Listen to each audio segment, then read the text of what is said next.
Waouh, c'est quoi cette musique, Sabine? C'est l'ouverture de Orfeo, composée au tout début du XVIIe siècle par l'italien Claudio Monteverdi. Considéré comme le premier opéra de l'histoire, cette œuvre marque symboliquement le début de la période baroque. Le début de quoi?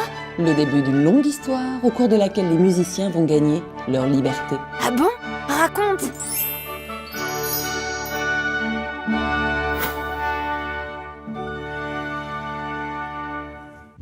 La période baroque couvre le XVIIe et la première moitié du XVIIIe siècle. Au cours de cette période, la musique orchestrale se développe dans toute l'Europe, sous l'influence notamment d'un célèbre roi français. Qui donc? Dessine-moi Louis XIV. Le roi Soleil! Regarde, Sabine, j'ai trouvé un modèle sur Internet. Bravo!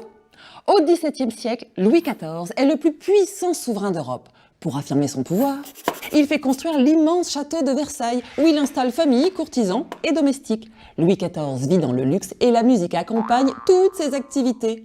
À l'image de la cour royale, la musique baroque est très sophistiquée, parfois exubérante. De nombreux musiciens sont invités à la cour. Pas invités, mais embauchés, comme les valets et laquais. Les musiciens sont des employés de maison. En quelque sorte.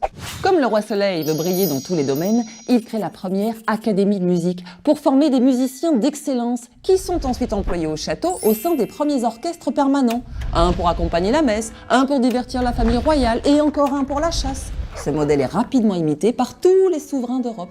Alors les compositeurs baroques travaillent sur commande? Le plus souvent, oui, ce qui ne les empêche pas de révéler leur talent. Écoute.